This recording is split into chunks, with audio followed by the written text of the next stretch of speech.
Red Dead Revolver Lost Media. The voice work for this video was done by Roberto Million, while the editing and script was done by Marston Nolasna. At the 2002 Tokyo Game Show, these jeans, a collaboration between Capcom and Wrangler, were shown off in a display case to promote either Red Dead Revolver or Wrangler themselves. It's unknown whether Wrangler was just using Red Dead Revolver to promote their brand, or if there actually were meant to be any Red Dead Revolver themed jeans. However, after this convention, no announcement was ever made about what would happen, and no Red Dead Revolver themed jeans were ever created or distributed by Capcom or Wrangler. Being in development for such a long time, Red Dead Revolver is bound to have some scrapped voice lines, which there are a lot of. However, there are also a few voice lines that just don't appear in the files at all. For example, Professor Perry has a ton of voice lines, and a few of them appear to be missing. He has some voice lines titled PRY followed by 2 numbers, and we only have 9 out of what might be 24 lines. The voice lines we have will be played for you now. Let me cut you. I cut him. I like you, but you need to die. Hey, don't! I smell blood. Kill me and they'll get you. It hurts.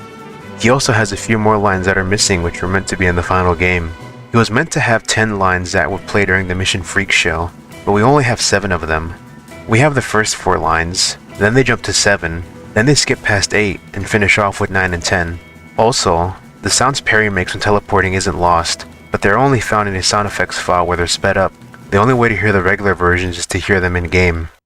Due to changes in ownership, Red Dead Revolver's character designs went through many different iterations. For example, Red Harlow himself had multiple different designs before Rockstar eventually landed on the one we all know and love today. However, while we've seen many of Red's different design phases, there's a few characters who also changed, but we don't have their models or we don't know what their full models even looked like. Starting off with this specific version of Mr. Kelly, we can see he looks quite similar to the one in the final game. The biggest difference is that his skin is a light shade of blue.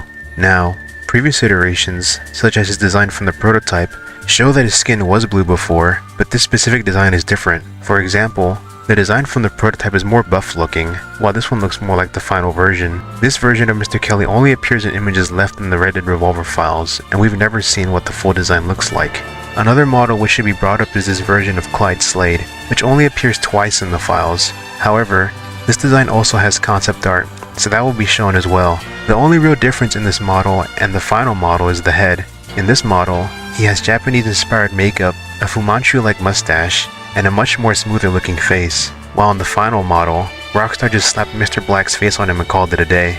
While this topic isn't completely lost media, it's still something worth mentioning. During the time Red Dead Revolver was in development, it had a ton of characters, some of which are now removed. While there are a few characters that we've seen in the prototype or in the files, there are also many characters who we've only seen in concept art or in old Showdown mode rosters. The first character to mention would be this silly looking guy with bug teeth, glasses, and a blonde bob. It could be assumed he was part of Professor Perry's circus, or if he was one of Mr. Kelly's goons. But without any further information about him besides his model, it's difficult to tell where he would have shown up or what his role would have been. Another character would be this guy shown only in a specific Showdown mode roster left in the files. He has a hat with white diamonds across the crown and a long coat that goes to his knees with a belt and bandolier over it. It's believed he may have been a Beta Cornet brother, as the texture for his hat was shown in the same texture photo as another hat worn by Jerome Cornet in a removed cutscene. To see more unused characters that weren't mentioned in this video, you should watch SpecDeck's all 47 unused characters in Red Dead Revolver video, which will be linked in the description.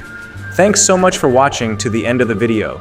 Credits to Roberto Million for the voice work, and to SpecDeck and Roberto for helping uncover the information that made this video possible. If you enjoyed this video, feel free to like, comment, and subscribe to see future uploads. Thanks for watching.